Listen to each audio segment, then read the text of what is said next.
माझ्या मागे जे लिहिलेलं आहे ते काही युवा म्हणजे हे पण जॅकेट माझ्या एका मित्राने मला दिलेलं आहे, जो माझ्या मतदारसंघाचा नाही, पण त्याचं असं म्हणणं आलं की जे मुद्दे तुम्ही रोजगाराचे MIDCचे मांडत आहेत ते फक्त तुमच्या मतदारसंघासाठी महत्त्वाचे नसून अख्ख्या महाराष्ट्रासाठी महत्त्वाचे आहेत, म्हणून भेट म्हणून माझ्या त्या मित्राने मला हे जॅकेट दिलेलं आहे।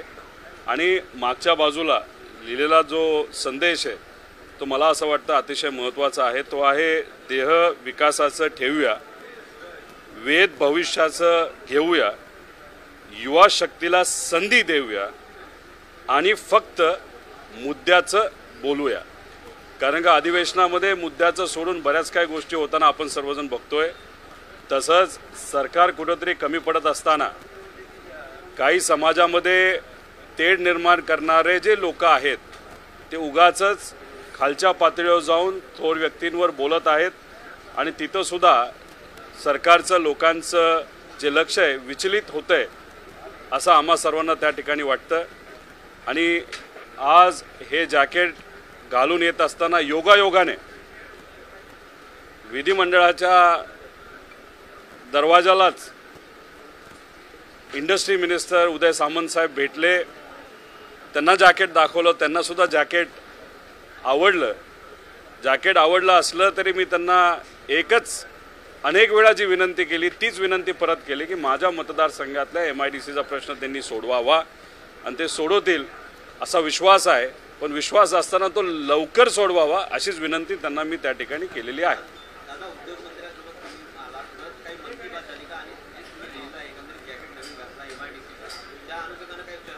माझीच मनची बात झाली नाही। आम्ही जेव्हा मनची बात करतो तेव्हा लोकांच्या मनातली बात करतो आणि लोकांच्या आणि युवांच्या मनातली बात म्हणजे MIDC माझ्या मतदारसंघात व्हावी अशी चर्चा उदय सामंत साहेबांबरोबर झालेली आहे। माझा तर पाठपुरावा चाललेला आहेच आणि त्याला लवकरात लवकर यश यावं यासाठी मी प्रयत्न नक्कीच करत आहे। दादा, आज मुंबईतील बेस्टचे कंत्राटी कर्मचारी जे आहेत ते काम बंद आंदोलन करतात। खरं तर त्यांच्या मागण्या बेस्टचा अर्थसंकल्प हा महानगरपालिकेच्या अर्थसंकल्पामध्ये विलीन करावा अशी त्यांची मागणी आहे। उद्धव ठाकरे मुख्यमंत्री असताना त्यांनी घोषणा केली होती की महानगरपालिकेत विलीनीकरण केलं जाईल, मात्र आता ते रखडलेलं दिसतं। मुंबईकरांचे मोठे हाल होते। तुम्ही जर बघितलं बेस्टचा मुद्दा असेल तसंच त्याच्याबरोबर आज महाराष्ट्र राज्यातली जी स्टेट ट्रान्सपोर्ट आहे त्याचाही मुद्दा रखडलेला आहे आणि कॉन्ट्रॅक्टवर काम करणारे जे कामगार आहेत जे कुठले असतील ते सातत्याने आम्हाला भेटतात, पण हे दोन्ही बस म्हणजे बेस्ट मुंबईसाठी आणि महाराष्ट्र राज्यासाठी जी आपली हे आहे स्टेट ट्रान्सपोर्ट, हे सगळ्यांचे विषय जर आपण बघितले तर गेल्या वर्षभरात ते रखडलेले आहेत। जेव्हा महाविकास आघाडी सरकार होतं तेव्हा आंदोलन मोठ्या प्रमाणात हे ST कर्मचाऱ्यांनी केलं होतं। आंदोलन करणारे आता सत्तेत आहेत पण त्या बाबतीत एक सुद्धा शब्द ते काढत नाहीत। काही वकील नेते म्हणून पुढे आले होते, त्यांनी तर हे वातावरण इतकं तापवलेलं होतं आणि वकील असल्यामुळे या सामान्य लोकांकडून पैसे सुद्धा त्यांनी घेतले होते फीच्या माध्यमातून। आता ते वकील सुद्धा शांत झाले, मग ते कदाचित ते भाजपचेच प्रवक्ते होते असं म्हणायला काय हरकत नाही। त्यामुळे बेस्ट आणि राज्यातले ST कर्मचाऱ्यांचा विषय हा लवकरात लवकर मार्गी काढण्याची जरूरत आहे। उद्धव ठाकरे साहेबांनी घोषणा केल्यानंतर सरकारचं काय झालंय आपल्याला सर्वांना माहिती, पण सरकार आता सामान्य लोकांचं सरकार आलंय असं मुख्यमंत्री साहेब भाषणामध्ये 10-20 वेळा म्हणतात। आता ST कर्मचारी असतील ना तर बेस्टचे जे कर्मचारी असतील हे सामान्य लोकांचेच प्रतिनिधित्व त्या ठिकाणी करतात। तसंच बस आंदोलनामुळे बस जेव्हा बंद पडतात तेव्हा सामान्य लोकच अडचणी येतात। त्यामुळे आता या सामान्य लोकांचा प्रश्न हे जे कथाकथित सामान्य लोकांचं सरकार आहे ते सोडवतील का हे आपल्या सर्वांना बघावं लागेल। दादा, काल पुण्यात पंतप्रधान नरेंद्र मोदी यांचा दौरा होता। एकाच मंचावरती शरद पवार, अजित पवार आणि पंतप्रधान नरेंद्र मोदी होते, परंतु अजित पवार हे शरद पवारांचा डोळा चुकून पाठवून गेलेले आहेत आणि आम्ही वेगळे नाही आहोत असं त्यांचं म्हणणं। आता ती घटना का घडली हे मला तर सांगता येणार नाही, ते आदरणीय अजितदादांनाच आपल्याला विचारावं लागेल। आणि व्यासपीठावर जी नावं तुम्ही घेतली त्या व्यासपीठावर अजून एक व्यक्ती होते, ते म्हणजे सुशील कुमार शिंदे साहेब, ते काँग्रेसचे प्रतिनिधित्व करतात. ते व्यासपीठ बघत असताना पूर्वीचं राजकारण कसं होतं याची आठवण काही प्रमाणात अनेक लोकांना झाली. सामाजिक एखादा विषय असेल तर राजकारण बाजूला ठेवून एकत्र कसं यायचं हे त्या व्यासपीठाने दाखवून दिलं.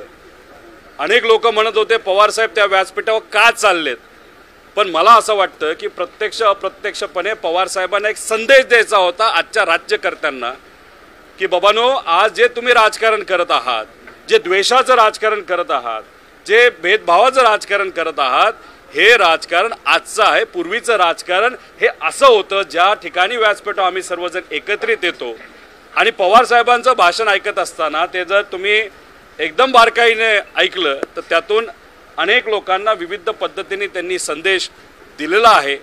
तो संदेश देत असताना मी सुद्धा ते भाषण फार बारकाईने ऐकत होतो. त्याच्यामध्ये पत्रकारांना काही प्रमाणात संदेश दिलाय, राज्यकर्त्यांना पत्रकारांवर दबाव आणू नये असाही संदेश त्याच्यामध्ये दिलेला आहे.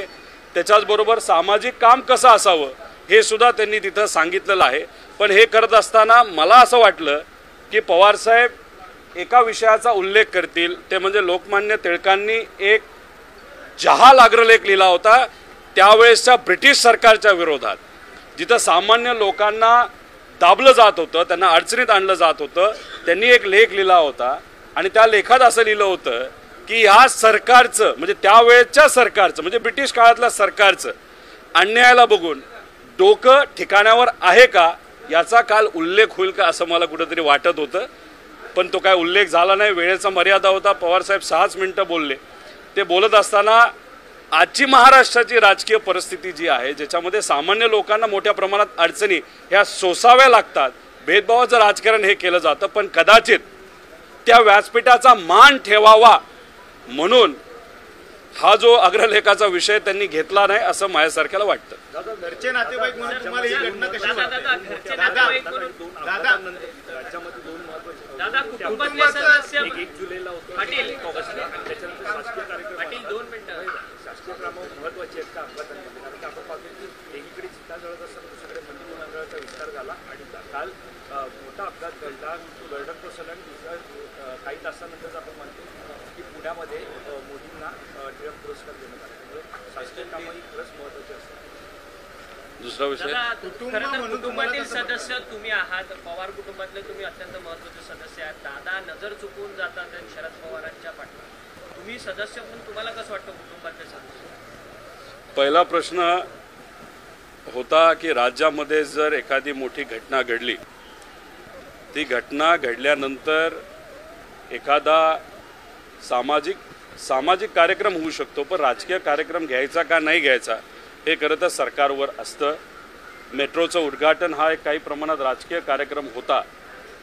तो जर कॅन्सल केला असता तर त्यातून खूप सकारात्मक संदेश हा समाजाला आणि लोकांना गेला असता. पण पंतप्रधानांचा वेळ सहजपणे मिळत नसतो. तो मिळाल्यानंतर त्याचा राजकीय फायदा सरकारच्या वतीने राज्यामध्ये कसा घेता येईल यासाठी राज्यकर्ते असतात. त्यामुळे राज्यकर्त्यांनी कदाचित त्या फायद्याचा विचार केला असावा. म्हणून जो पुढचा टिळक पुरस्कार दिल्यानंतरचा पुढचा कार्यक्रम हा कॅन्सल करू शकताना सुद्धा त्यांनी केला नसावा. कदाचित वेळ कधी परत मिळेल का नाही असाही प्रश्न त्यांच्यासमोर असावा आणि राजकारण हे जास्त महत्त्वाचं असल्यामुळे त्यांनी तो निर्णय घेतला असावा. पण तो त्यांच्या विचाराचा विषय, त्या बाबतीत आम्हाला खूप काय बोलता येईल असं वाटत नाही.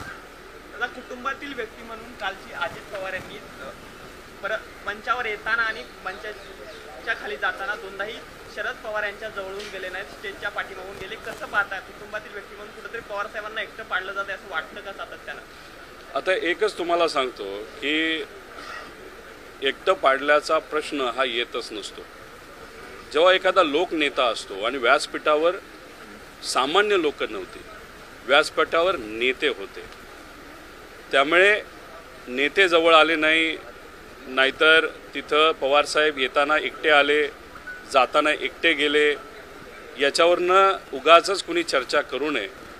लोकनेत्याची खरी ताकद ही लोकात गेल्यानंतर आपल्याला कळते. पवारसाहेब जेव्हा लोकात जातील तेव्हा त्यांची ताकद खऱ्या अर्थाने आपल्याला बघायला मिळेल. आणि तिथं गेल्यानंतर एखादा शेतकरी असू, कष्टकरू असू, युवा असू, महिला असू, पवारसाहेबांची पाठ आणि पवारसाहेबांची साथ हे सामान्य लोक कधीही कुठंही सोडणार नाही असा विश्वास आमच्यासारख्याला वाटतो. दादा, अजितदादांचं हे वागणं योग्य आहे का? अजितदादांचं हे वागणं योग्य आहे का? अजितदादा म्हणतात अनेक कार्यकर्त्यांचं हे म्हणणं आहे, यात्रा करण्यापेक्षा संवाद कार्यकर्त्यांशी साधावा, युवांशी साधावा असं अनेक लोकांचं म्हणणं आहे. पण ते त्यांचं म्हणणं आहे. या बाबतीत कुठंही दोन्ही पक्षामध्ये चर्चा झालेली नाही. आज आम्हाला कळतंय की महाविकास आघाडीच्या सर्व घटक पक्षाची बैठक आहे, पुढेही होईल. तर त्या व्यासपीठावर कुठेतरी जर चर्चा झाली, काही जर ठरलं तर नक्कीच त्या बाबतीत जर जबाबदारी आमच्या पक्षप्रमुखांकडनं आली तर ती आम्हाला पूर्ण करावी लागेल. आज राष्ट्रवादीच्या आणि भाजप आणि शिंदे गटाच्या सगळ्या आमदारांचं महायुतीचं भोजन आहे आणि बैठक आहे. त्या बैठकीला तुम्ही जाताय कारण की सगळेच महायुतीतले घटक असतात. आता हा प्रश्न तुम्ही मला विचारताय, तीच आश्चर्याची गोष्ट आहे. पण ती बैठक होणार आहे का कॅन्सल झाली याचाही अभ्यास काही प्रमाणात मीडिया म्हणून तुम्हाला करावे लागेल.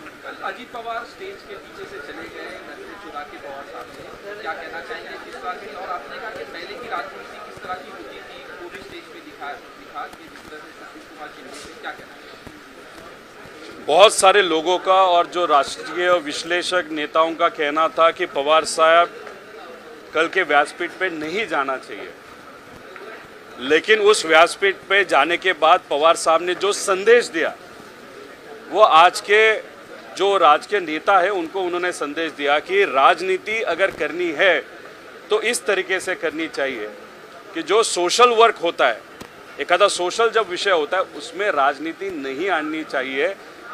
ऐसा संदेश पवार साहब ने कल दिया जो पहले होता था. लेकिन आज कोई भी अगर विषय होगा उसमें राजनीति लाई जाती है, वो गलत चीज़ है. इसलिए पवार साहब ने जो सामाजिक कार्यक्रम कल था उस कार्यक्रम में जाते हुए वो एक संदेश सबको दिया और उनका जो भाषण था वो बहुत इम्पोर्टेंट था. उसमें उन्होंने जो मुद्दे लिए उस मुद्दों के माध्यम से उन्होंने सरकार को भी एक संदेश दिया और आज के जो राजनीति के नेता है उनको भी एक संदेश दिया. वो संदेश बहुत ज़्यादा महत्वपूर्ण था.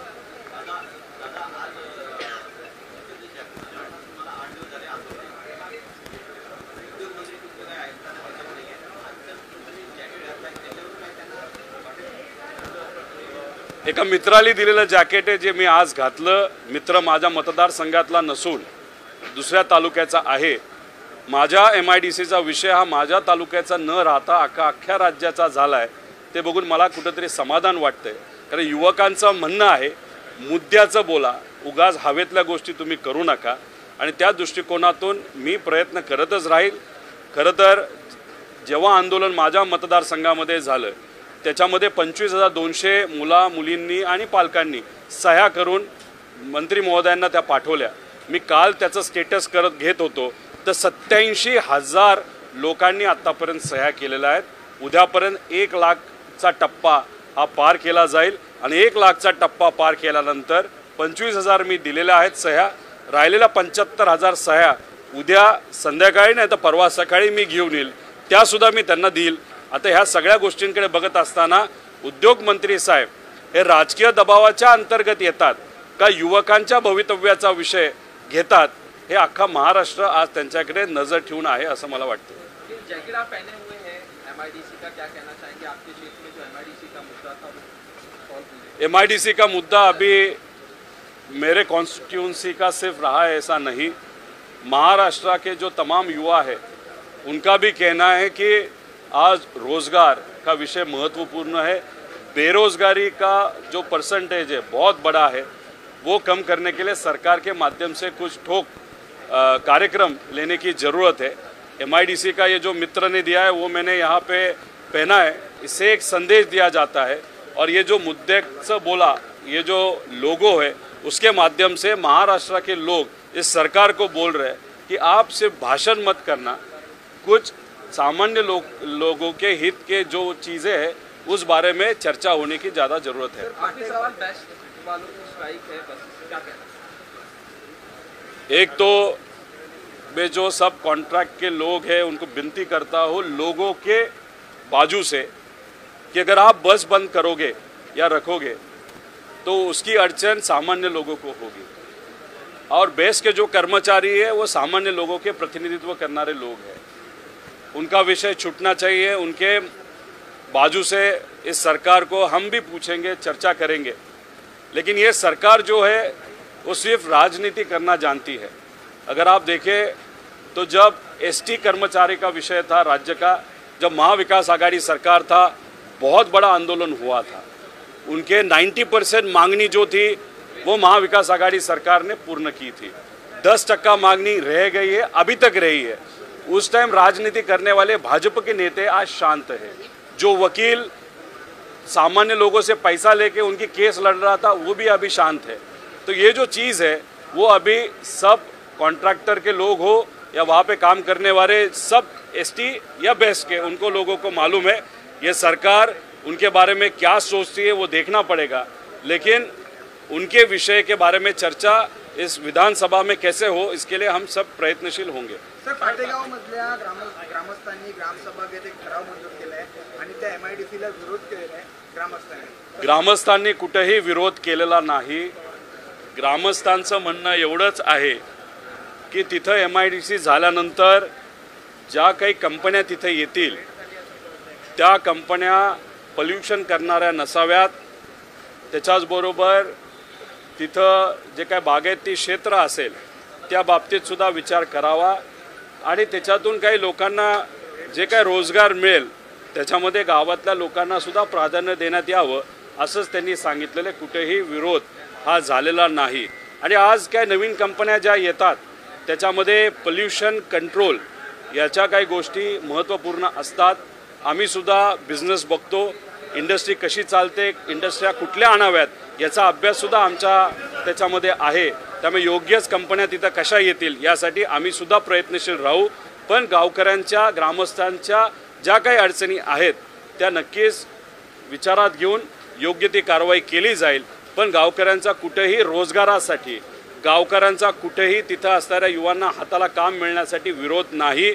उलट गावकऱ्यांचं हेच म्हणणं आहे आमच्या परिसरामध्ये MIDC आल्यामुळे दोन्ही तालुक्याच्या युवकांचा प्रश्न त्या ठिकाणी मिटेल आणि त्यासाठी सहकार्याची भूमिका तिथं असणाऱ्या गावकऱ्यांची, तिथं असणाऱ्या नेत्यांची आहे। या गोष्टीचं स्वागतच आपण सर्वांनी केलं पाहिजे। दादा, लोकांचा विरोध असताना देखील वाढवण बंदराला जी आहे ती आता परवानगी मिळालेली आहे। लोक गेली अनेक वर्ष आंदोलन करतात, मात्र लोकांच्या आंदोलन वाढवण बंदर पालघर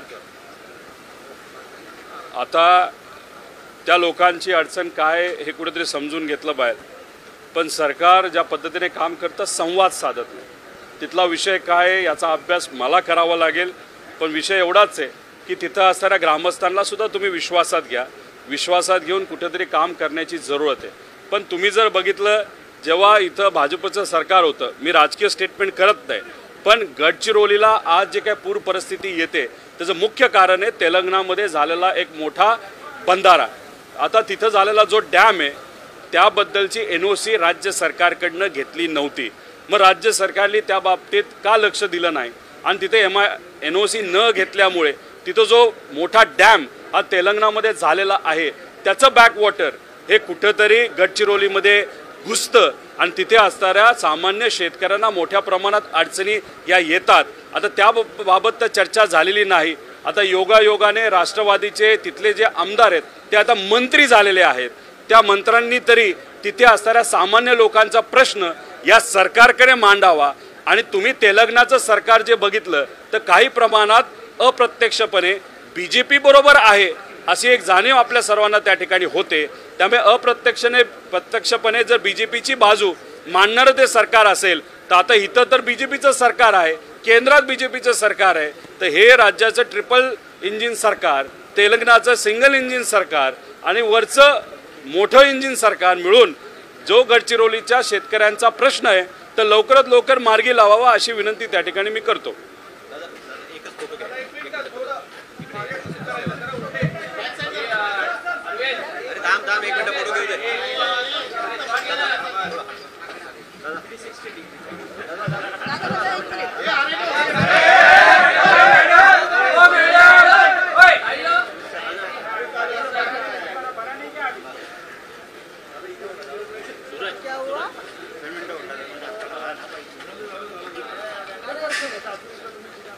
फिरतो